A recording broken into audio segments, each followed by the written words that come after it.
Hey guys, so we've come to the Botanical Gardens today. We've got the Opera House behind us.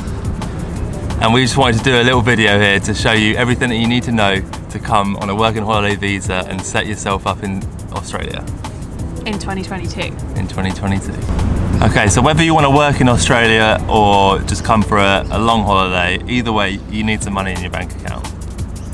So if you're planning on coming on a working holiday visa, they say that you need at least 5,000 Australian dollars in your account before you even apply for the visa, and that equates to just over 2.5 grand, say round it up to 3 grand.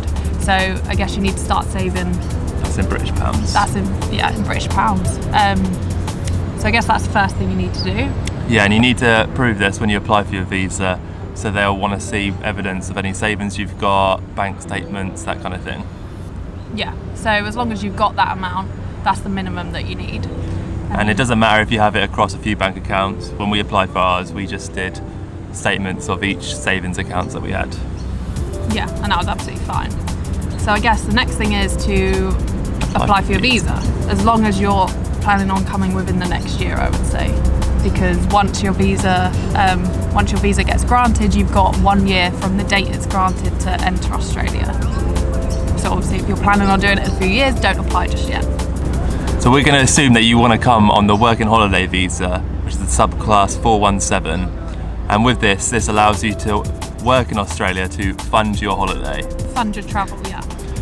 So they make it quite clear that this isn't for you to live in Australia permanently. Yeah, it's just for you to work sort of temporarily. If you do end up wanting to stay here permanently, you have to get sponsored, but that's a whole different story.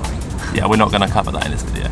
So if you're wanting to apply for your visa, your best option is to just go straight to the Australian government website. If you just type into Google Australian Working Holiday Visa, then that should come up. The website's called IMI. Should be looking like this. And yeah, just apply on there. You can do it through different agents and things, but they charge you for them to basically do it for you, and it's not that difficult. It's just all your personal information and the countries you've visited before and things like that. So during the visa application, they're going to ask you what countries you visited to in the last 10 years. And depending on what countries you visited and how long for, you may have to have a medical examination. This applied to us because we'd been to the Philippines for over 28 days. We'd been there for 29 days, which meant we had to pay for a medical examination, which included like the chest x-ray, general checkup, just sort of checking that you don't have tuberculosis and things like that, and we had to get a polio vaccine. You have to fund this yourself, and you have to go to a private medical clinic. It costs us around £300 each, and yeah, like Laura said, you also need a polio vaccination, which we didn't have, so we had to get that there and then. But this may not apply to you depending on where you've travelled in the last 10 years. Yeah, most people we've met and friends and things didn't have to have the medical examination. I think it's just because we had been travelling before that we needed to have that. And if you don't need the medical examination, you should get your visa granted fairly quickly. Yeah, some people it's instantly, some people it could take a few weeks, it just depends. But if you're from the UK at least, it's normally quite quick unless something's flagged up on your account. And as we said earlier, once you've got your visa granted, you've got 1 year to enter the country, and once you do, that's when your year starts. That's when your first year starts. Yeah. So depending on whether you're planning on staying in Australia for just the 1 year or whether you want to try and stay for another year, then this will depend on what type of work you have to do. If you're just coming for 1 year, then you can kind of work where you want. But if you're wanting to come in a second year, you have to do 88 days worth of regional work.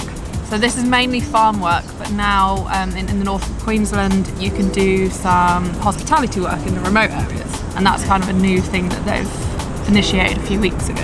From everyone that we spoke to, it's all a bit of a vague area at the moment with Brexit and what kind of things they're putting into place. But as it stands, you still have to do the regional work to get the second year visa. There's discussions in place at the minute between Australia and the UK that people from the UK might not have to do farm work anymore, but as it stands at the minute, you still have to. But these changes might come into effect from July, but they're not currently in place. Yeah, they're not currently in place. Hey guys, it's Lee and Loz from the future here. So I've just been editing this video and I realised that we missed some really important things we wanted to share with you guys. So one main thing is that if you arrive in Australia before the 19th of January this year, so 2022, then the Australian government will refund your whole visa processing fee. So you still have to pay it when you apply, but then when you get here you can apply for a refund that they'll give you. Australia want you in. So once you've got your visa granted, you're obviously going to need to book a flight. The earlier you do this, the better, because you probably end up saving some money. And it's also best to sort of have a rough idea of when you want to go, but be flexible with the dates. It's best to kind of look on something like Skyscanner or Google Flights, because you can find one day is really expensive, but the next day is really cheap. So it's better to be flexible because you could end up saving a lot of money. One thing to note with the comparisons like Skyscanner is sometimes when you keep doing searches for flights, they end up putting the prices up eventually. So one good tip is to open it up in an incognito window or clear your cookies, and a lot of the time this might save you a little bit. So we'd suggest doing your own research where you want to fly into, but it's quite likely either going to be Sydney, Melbourne or potentially Perth if they've opened up by the time you're watching this video. So we chose to fly straight to Sydney, where we wanted to go first, but a lot of people fly straight to Melbourne because then you can do like the whole east coast, Melbourne, all the way up to Queensland. Whereas us being in Sydney, we're going to have to sort of go in both directions. It completely depends on what kind of work you want to do, where you want to be and for how long for. We just decided we wanted to check out Sydney first, see some of the beaches near Sydney, get a job here for a while and then go up the coast. So we thought it'd be important to cover the COVID requirements to get into Australia. Now these are ever changing, so as it stands, this is what the news is today, but it could be a little bit different from when you're watching this video and when you want to come. Yes, definitely check the requirements. Don't rely on what we're saying to be 100% true, because Absolutely. It's true at the minute, but it might not be when you want to come. Yeah, please do your own research on the COVID requirements. Look on the government website, see what they're looking for, but this is what it is for now. So at the minute you can either have a PCR test within 72 hours before your first flight, or you can do a supervised antigen test within 24 hours before your first flight. Or if you're like us and you recently recovered from COVID before your flight, you can actually get a medical certificate saying that you've recovered from it and you can't do any of the tests in case they're still coming up as positive even though you're not still infectious. These all come with their own costs and they vary quite heavily. For us, the medical exemption form costs quite a bit. It costs around about £100 each. And because we were flying with Qantas, they also had their own regulations, and you had to get a Qantas form filled out by a doctor saying that you're exempt. And this was about another further £50. So it's just important to note that you should always check the country's requirements, but you should also check the airline's requirements, as they might have extra requirements like Qantas did. We'd really recommend flying with Qantas. They were a really good airline. The whole trip was really smooth. The aircraft was huge. Service was really good as well. We forgot to add that when you arrive in Australia, you're meant to do a antigen test on day 1 as soon as possible, and then another one on day 6. So we actually brought some COVID tests, some antigen tests from back home, because there's a list in Australia of all the ones that are approved. They're approved in Australia, and the FlowFlex ones that you can get back in the UK you can use. So we ended up bringing a box so that we didn't have to buy any here, because they're quite expensive and they're not free here. So top tip. Okay, so the next thing we're going to go through is the kind of places you might want to stay whilst you're in Sydney. So we chose to stay around the city centre for a short while to kind of get our bearings and see what it had to offer before we moved to the beach. So when we arrived in Sydney, we decided to book an Airbnb for a couple of nights. We knew we were going to go and stay in a hostel after, but we just wanted a bit of privacy to just get over the jet lag and everything after all of our long flights. So we'll link it below. Yeah, we just wanted to ensure that we got a really good night's sleep whilst we were getting over the jet lag and just kind of sort ourselves out for a while. We chose to stay at Base Backpackers, really central. It's about a 5-minute walk to Darling Harbour, where there's all these bars and restaurants and everything. They've got a variety of rooms, they've got different sized dorms, they've got private rooms. We've tried them both.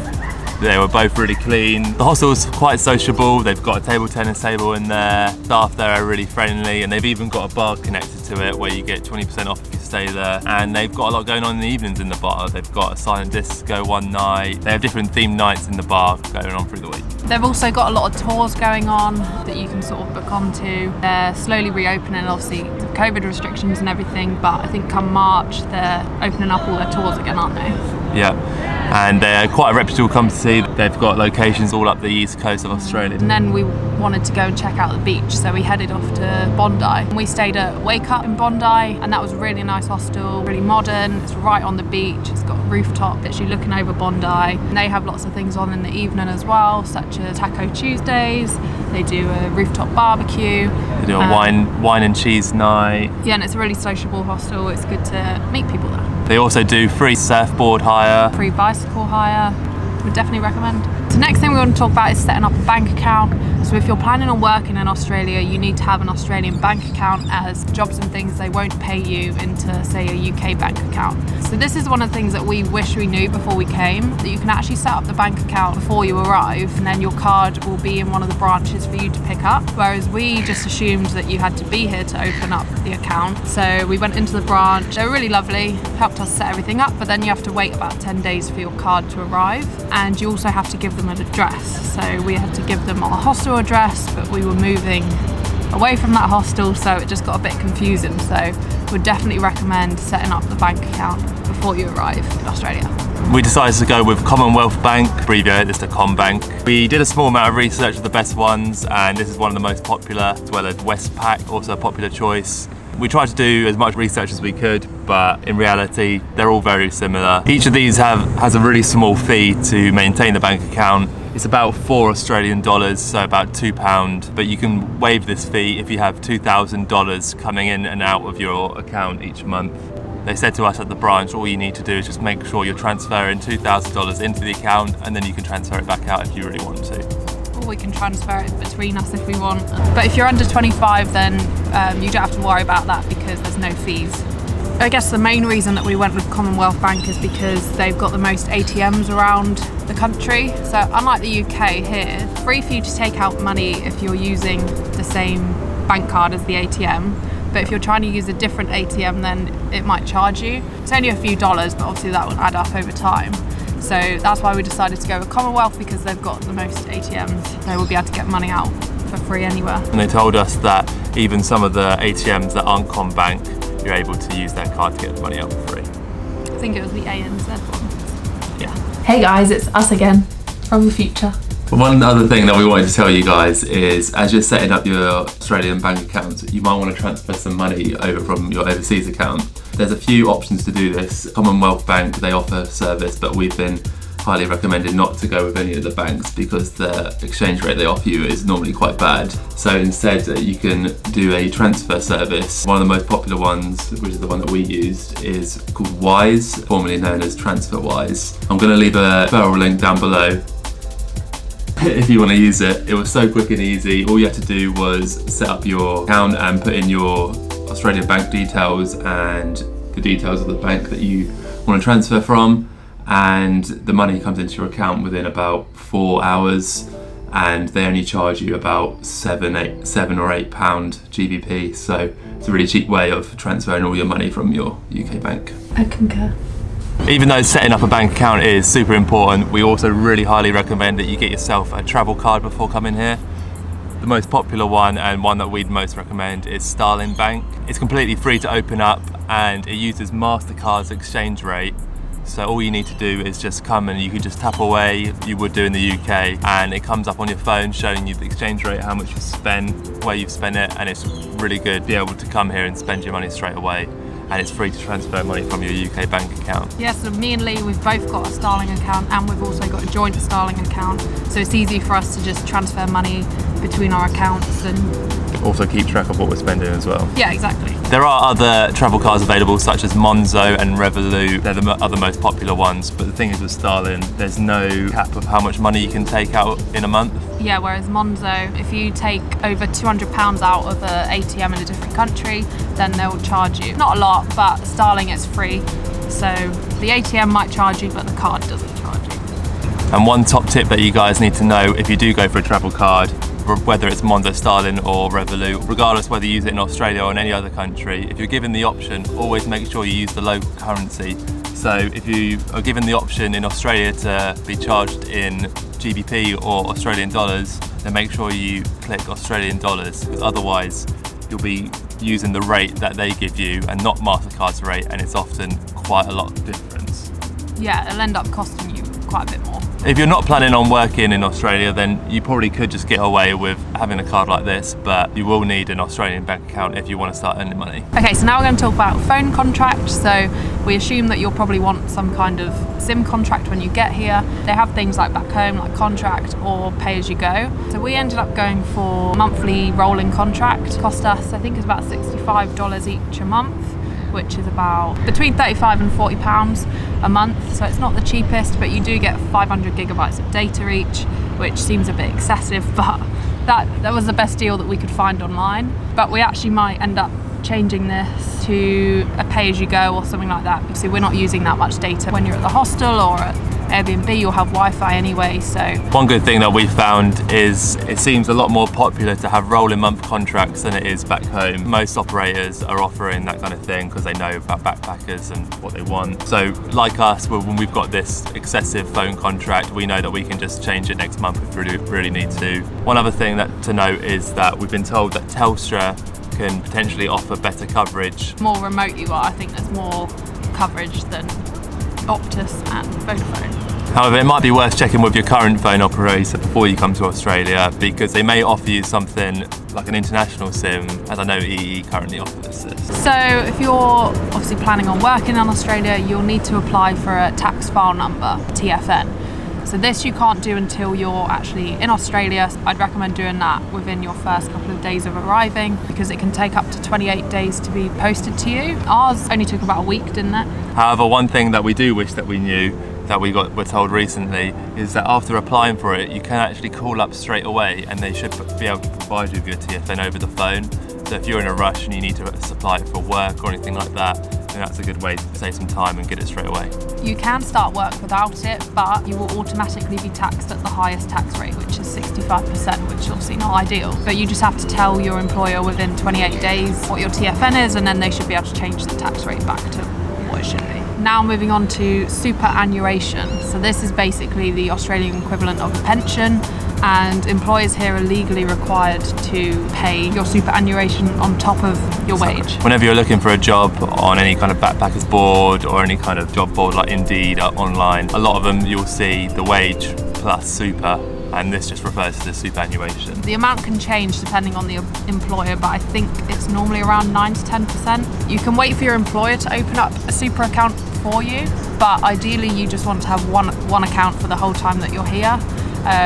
And this means that wherever you work, however many employers you go to, they'll all pay into the same super account.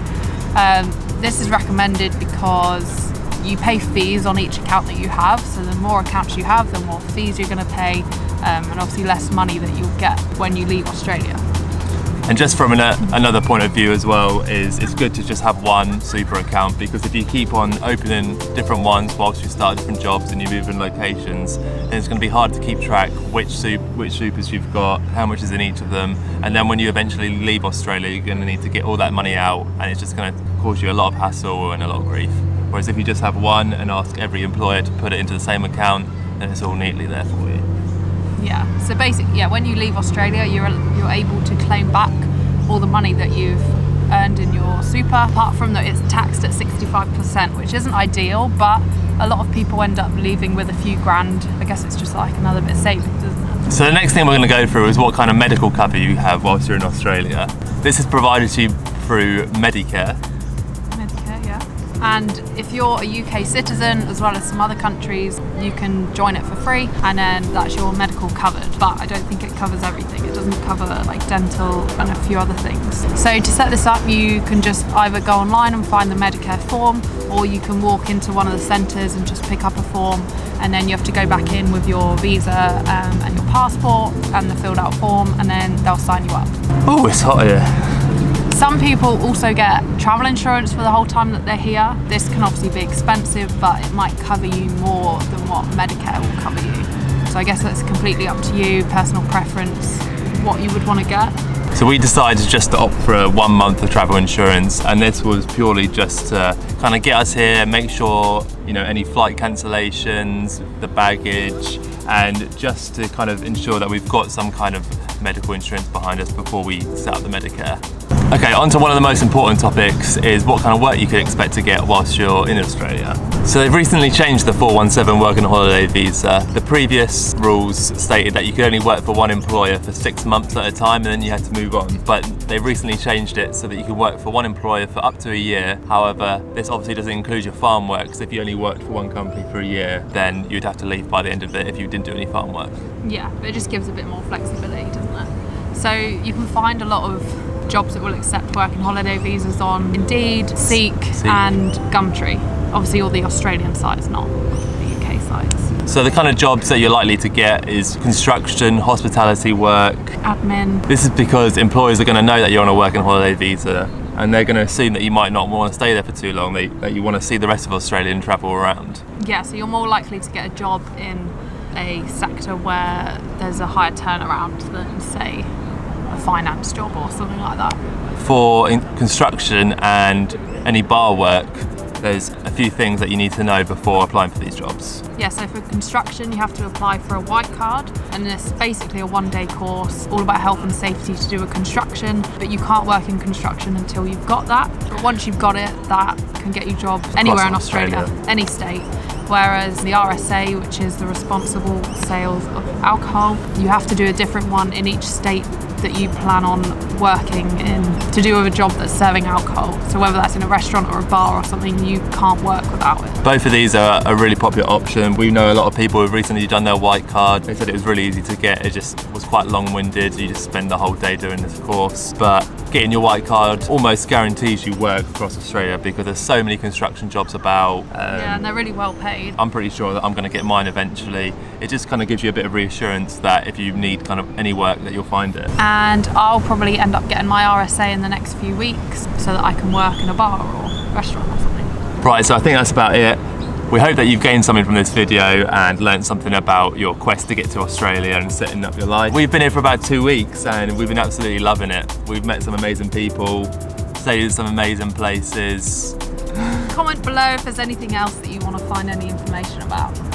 Yeah, if we've missed anything in this video that you already know, comment below for other people, or if you've got any questions, then comment those below too.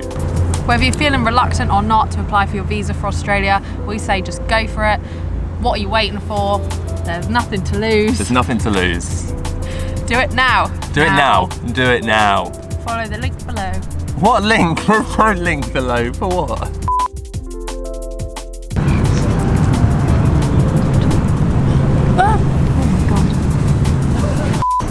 So yeah, that's it from us. Go apply, go book your flight, book your hostel, come and join us in Sydney. Have a great time. Thank you for listening. We're Lee and Loz. Like and subscribe.